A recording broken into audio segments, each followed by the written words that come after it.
Quinta semana, quinta reflexión. Somos libres y libres queremos seguir. Este es el tema central de esta reflexión. Un poco me gustaría aprender, tener la oportunidad por una vez de hacer, de aprendiz, de defensor del pueblo, ¿no? Cuando vibramos con algo, ese algo tiende a organizarse en nosotros y se pone en marcha, organiza los sistemas para llevarlo adelante. Cuanto más pensamos sobre algo, más tenemos de ese algo.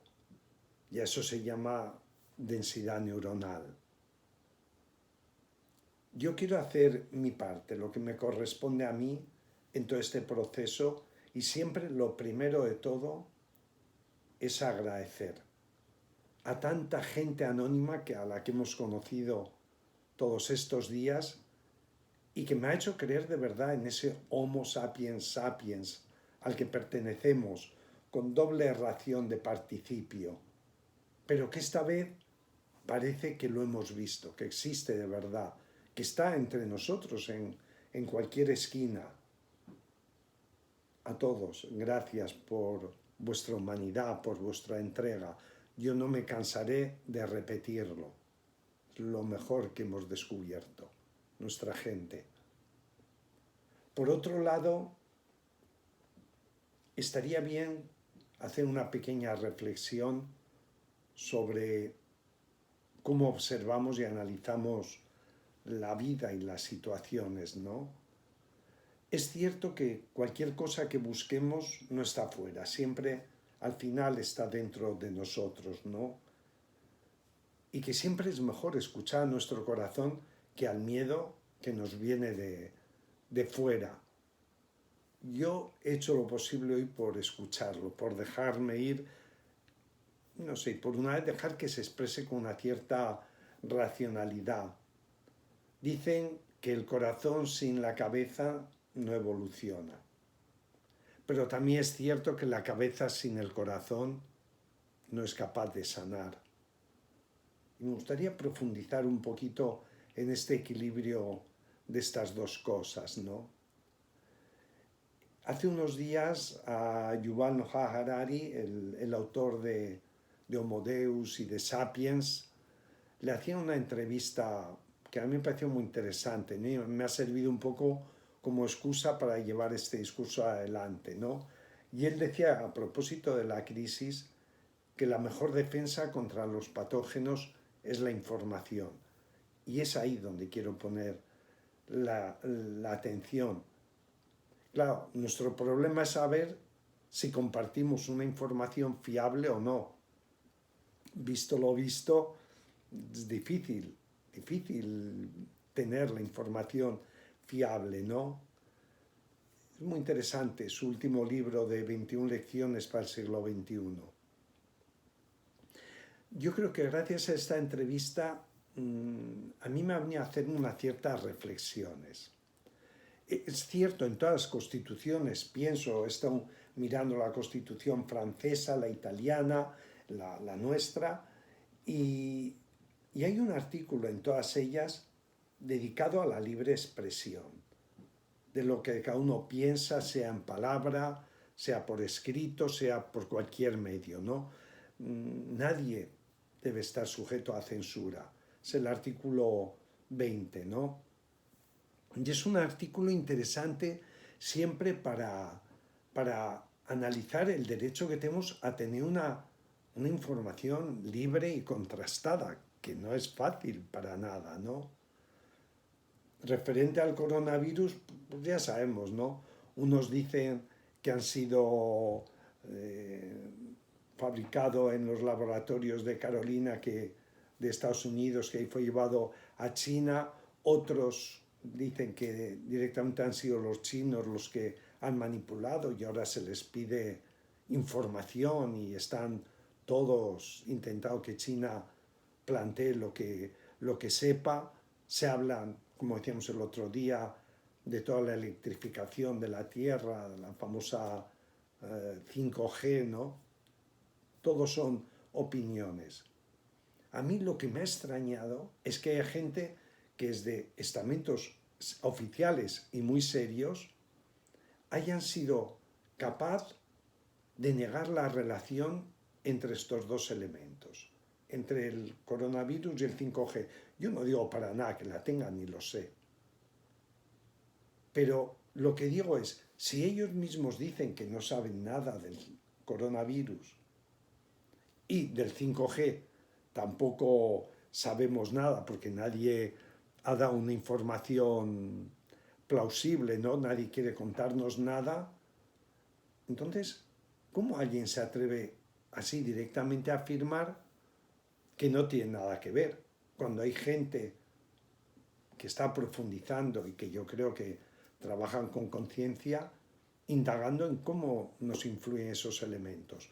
Yo no quiero decir quién tiene razón, quiero decir que nadie puede justificar que, o negar que no tiene nada que ver si realmente nadie, según parece, nadie sabe nada o al menos nadie nos lo está contando, ¿no? Otros critican otras formas alternativas de cura, ¿no? Como los partidarios, por ejemplo, no lo sé, de la medicina ayurvédica o de la medicina china. Dicen, qué incultura, defendió una medicina que lleva 4.000 años curando a la gente, ¿no? Entonces, lo han hecho de un modo basado en elementos naturales, holísticos, pero es una probabilidad, algo que existe, es que está ahí y que una gran parte de nuestra sociedad cree y vive en ella, ¿no?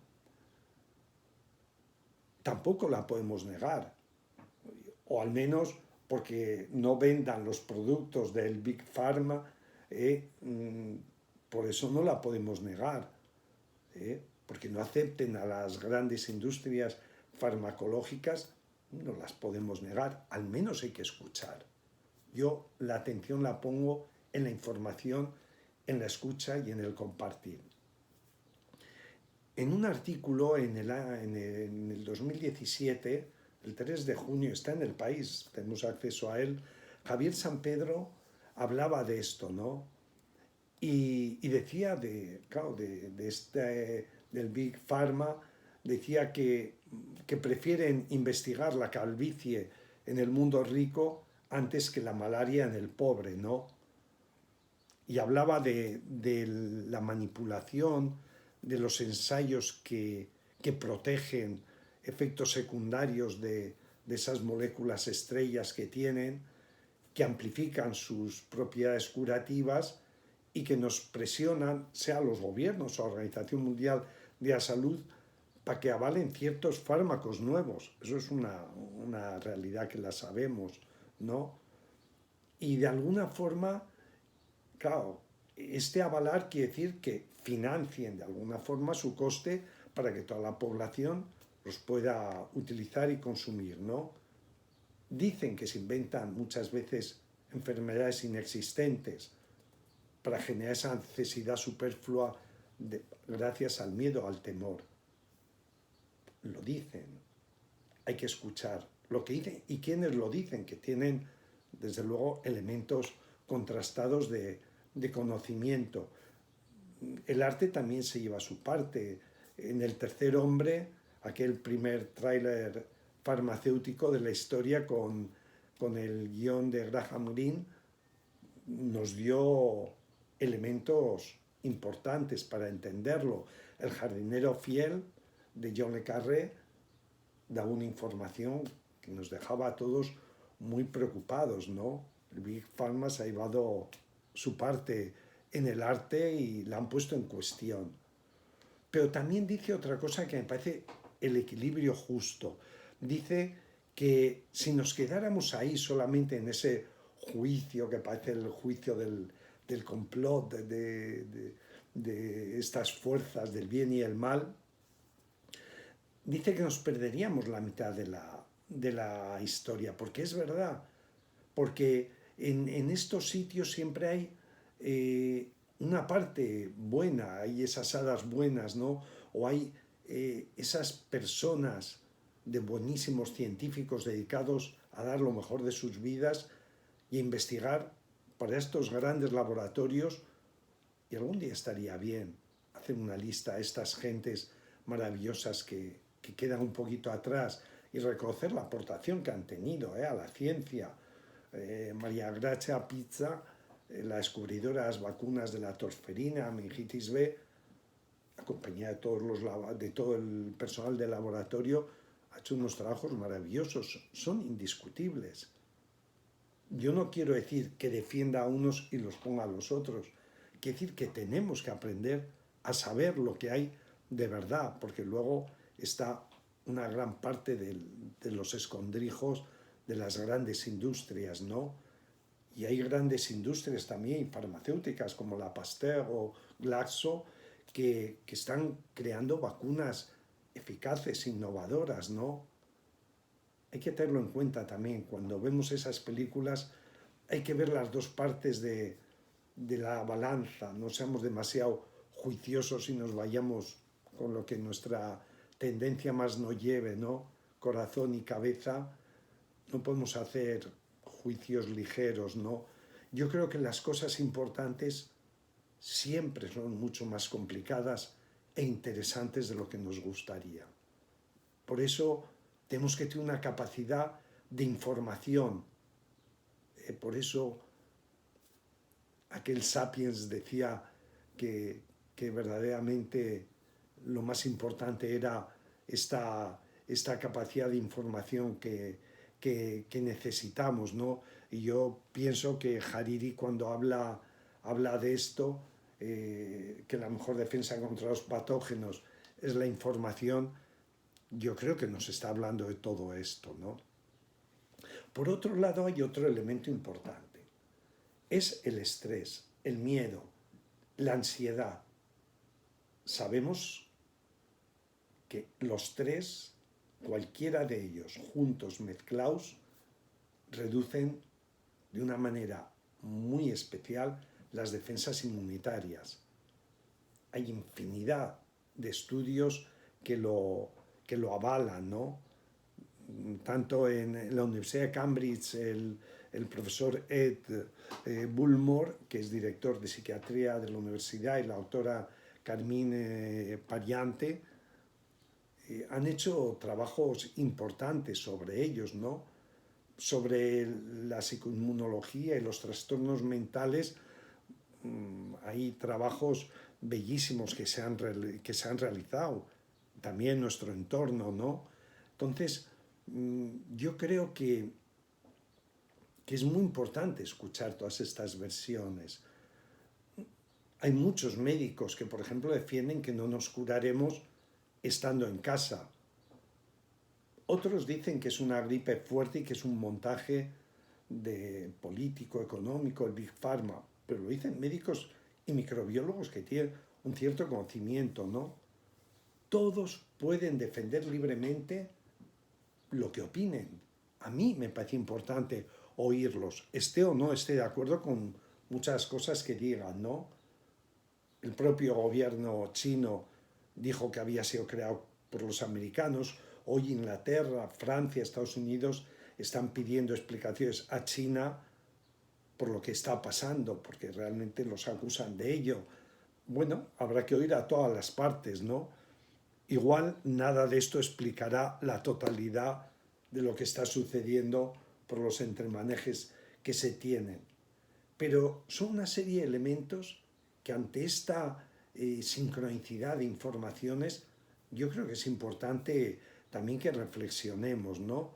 Son todo investigaciones, son todo opiniones que vistas individualmente igual no nos dan la visión de lo que se está produciendo en el conjunto.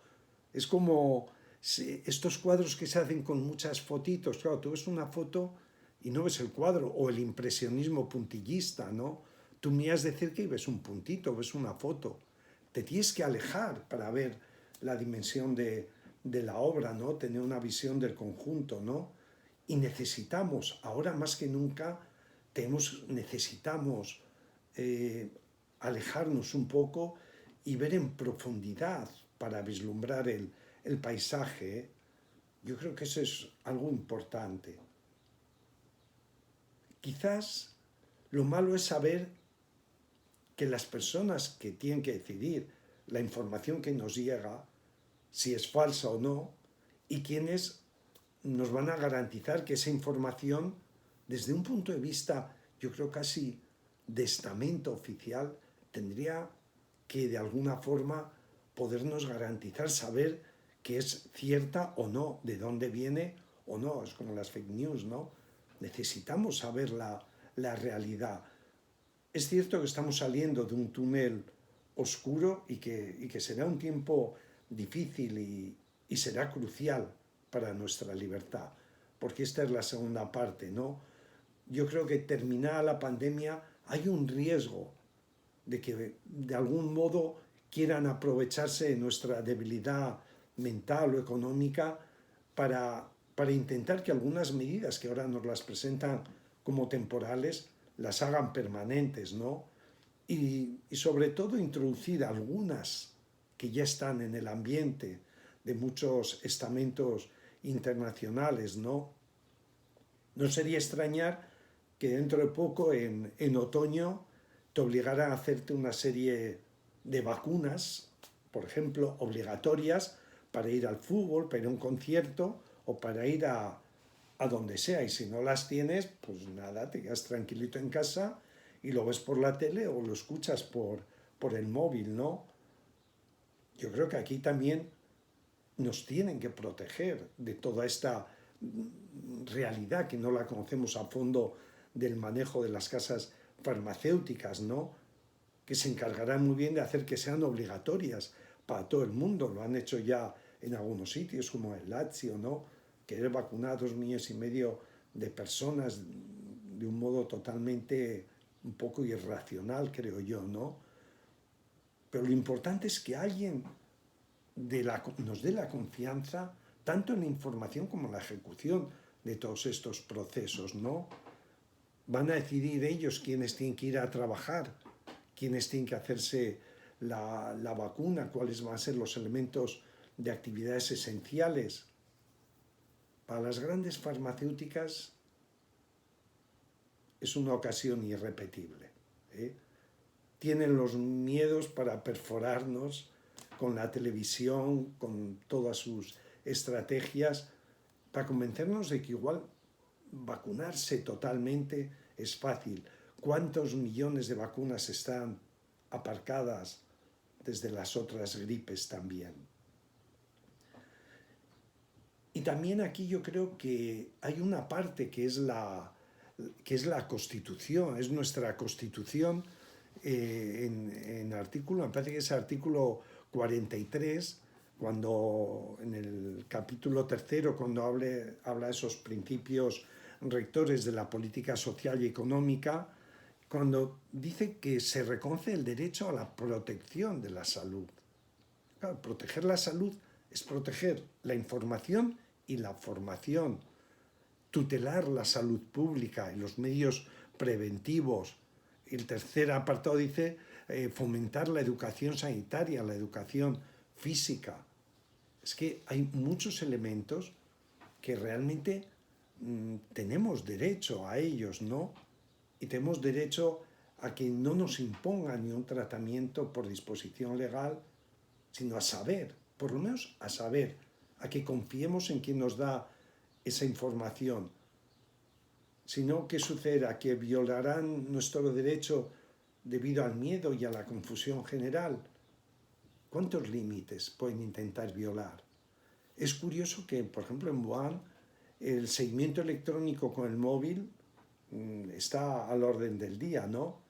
Cada ciudadano es vigilado en sus desplazamientos, sus compras, sus visitas. Imposible pasar desapercibido, ¿no? Aquí nunca sucederá, lo pensamos.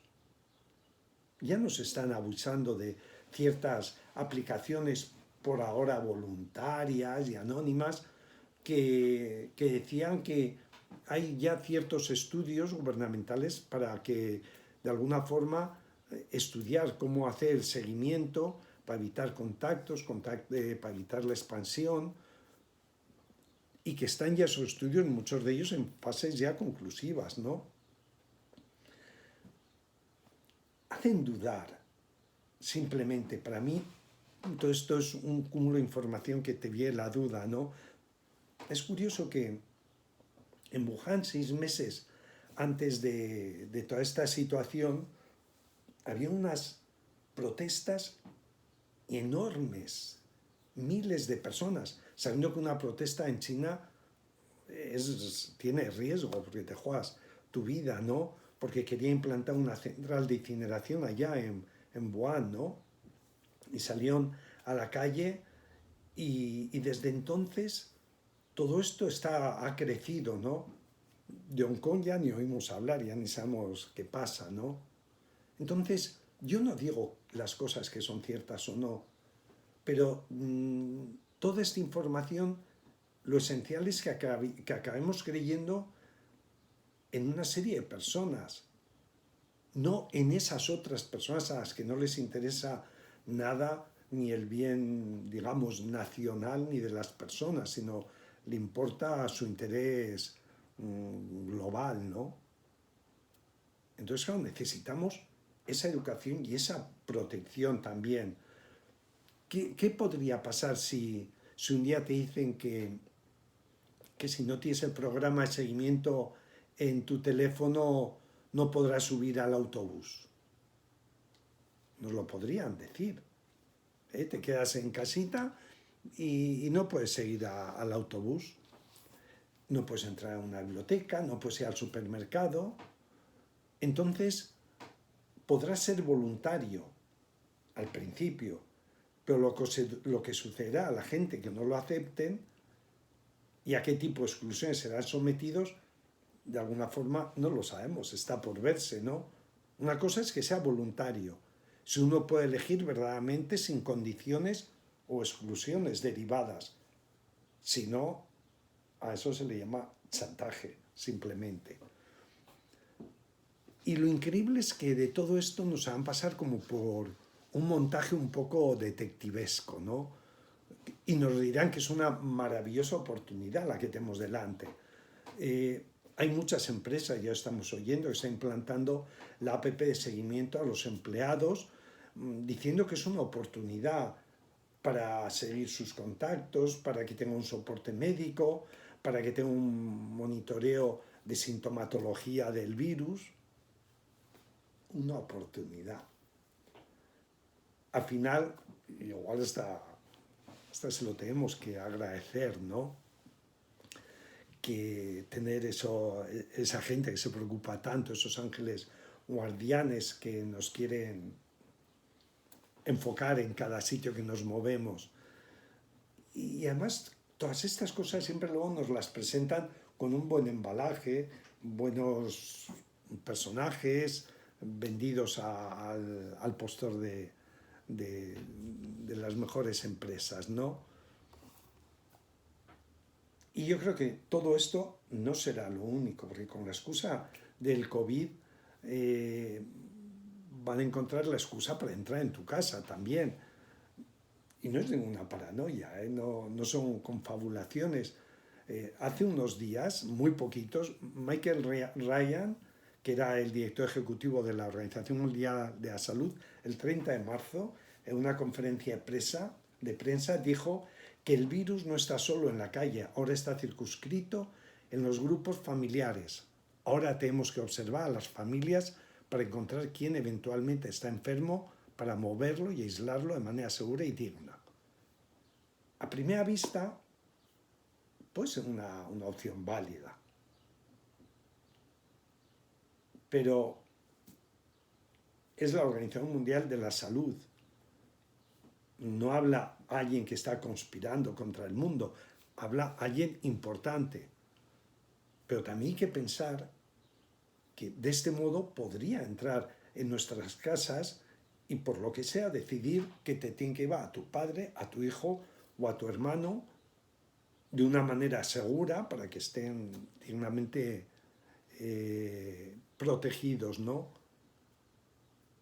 Luego, desear suerte a quien quiera protestar, ¿no? Y que quiera un juicio para resolver el asunto. Yo no digo que no haya una parte que sea útil y buena, digo que es muy difícil que no afecte a tu libertad y a tu profunda decisión. Claro, y para llegar a esto es importante que mucha gente que no está o que no estamos de acuerdo, que tenemos puntos de vista distintos, bueno, se convierta un poco en disidentes, ¿no? En que quieran degradar toda esa información, porque si no habría muchas preguntas y hay mucha gente que tiene muchas preguntas que hacerse, ¿no? Porque a rebufo de esto luego afecta a tantas cosas, ¿no? Desde el punto de vista salud, desde el punto de vista político, económico, educacional, y para beneficio de quién. Claro, es fácil introducirse en todos los frentes, pero es que queremos seguir siendo libres, ¿no? Nos introducirán el 5G en cada esquina, sin haber hecho el más mínimo debate sobre su peligrosidad. Solo dirán que es por atención a los ciudadanos y por nuestro bien. Y ya se ha levantado la voz de alarma. Y no hay ninguna garantía científica sobre su inocuidad, a pesar de que se está pidiendo de muchas formas, ¿no? En las televisiones seguro que aparecerán los expertos, diseñarán programas a su medida. ¿Os acordáis la última crisis económica? Lo bien informados que estaban los expertos al servicio de la causa. Es difícil, dirán que es útil para los médicos, para comunicarse entre ellos, como si los médicos tuvieran dificultad en comunicarse. Son los poderes farmacéuticos, las grandes centrales, las que nos han puesto de acuerdo. Los médicos lo han dado todo y no necesitan de palomas mensajeras para comunicarse, están en comunicación. Son ellos, los grandes estructuras que por interés propio no se han comunicado, ¿no? Y luego invertirán cientos de miles de millones, obligará a cada país a invertir, los países seguirán diezmando de sanidad, de educación, de salarios, para poder pagar con intereses sociales durante 50 años la gran inversión que se hará en electrificar un poquito más nuestra vida, ¿no? Entonces, simplemente es decir, nos espera esta cierta dictadura del futuro, la dictadura de la información, igual que no la podamos contradecir nadie, que haya dudas, ¿no? Yo creo que necesitamos alternativas, voces alternativas, necesitamos una información contrastada y veraz. Yo admiro lo que está haciendo Iñaki Gabilondo, trayendo gente de primera línea para tener una información veraz, ¿no? Sin opiniones contrastadas nunca habrá progreso social. Sin una opinión contrastada muere la democracia y se instalará esa dictadura del pensamiento único, ¿no? Y en la ciencia es necesaria esa colaboración internacional, es necesaria, sea a nivel social como a nivel de ciencia, ¿no? Nos ha faltado verdadero liderazgo, tanto en la Unión Europea como en todos los estamentos oficiales, ¿no? Devolver la confianza en la ciencia, devolver la confianza en la educación, en la salud, sobre todo devolver la confianza en lo humano. Estamos faltos de líderes, nos ha tocado una época oscura, ¿no? Que guíen hacia una acción común, mundial, sobre todo en determinados aspectos. Nos faltan políticas globales de encaje, ¿no? No han dado la talla, como decía, ni el G7, ni el 8, ni el 20, ¿no? Mejor no hablar. No han llegado ni a reunirse hasta hace unos días y sin ningún resultado. Todos necesitamos una mínima educación, también inmunológica, porque es que ni en la medicina estamos demasiado bien informados, salvo los grandes especialistas, ¿no? Que nos hagan ver cómo hemos crecido entre trillones de virus y millones de bacterias y hemos vivido en la calle y hemos jugado y nos hemos autoinmunizado con la vida, ¿no? Los virus seguirán existiendo para bien de la vida también, y para bien de todos seguirá existiendo la ciencia, ya que gracias a ella hemos superado etapas difíciles para la humanidad, ¿no? Yo creo que hoy somos nosotros la verdadera amenaza para la vida, y por eso necesitamos información, educación, contraste, y necesitamos orientación común, ¿no? Nos escondemos en casa y nadie afronta el problema fundamental, que es cómo defender nuestro sistema, cómo despertar nuestro sistema inmunológico. Y aquí hay mucho que hablar, desde la alimentación y toda la industria alimentaria en la que todo vale. Estaría muy bien revisarla, hasta una mejor educación, información sobre nuestra salud. Probablemente no seremos esclavos en el futuro, con cadenas en los pies, pero igual sí a nivel mental, ¿no? Encadenados a ese único pensamiento. Y esto es mucho peor, ya que sabemos que si controlas la mente de alguien, también controla sus acciones. Tenemos que hablar. Los medios tienen que buscar verdad para defender nuestra libertad. Yo apoyo totalmente a esos medios de información que se están dejando la vida en informarnos de una manera totalmente humana, totalmente educativa. Somos muchos, y más que nunca y en el peor momento hemos demostrado que estamos todos unidos. Y yo creo que eso es algo importantísimo. Y somos compactos. Y no queremos que nadie nos obligue a comulgar con ruedas de molino. No hay que creer en todo, pero hay que tener la información. Hay que poderlo contrastar. No vale soltar historias al aire. Necesitamos quien la contraste y quien tiene autoridad para que eso lo podamos contrastar desde el punto de vista sanitario, médico, científico e informativo. Defendamos la educación, defendamos la información y defendamos sobre todo al esfuerzo maravilloso que los médicos, que es un estamento muy distinto al de esos poderes farmacológicos y al de los grandes centros de investigación de ciencia, estos lo han dado todo, aquellos un desastre total, y las ciencias tienen que mejorar en la comunicación muchísimo. Pues bueno, esta ha sido mi pequeña aportación para el día de hoy. Os deseo lo mejor, mucha fuerza y ánimo. Le empezamos a coger gusto casi a esto y empezamos a desear que haya una luz para mucha gente al final de este proceso. Gracias.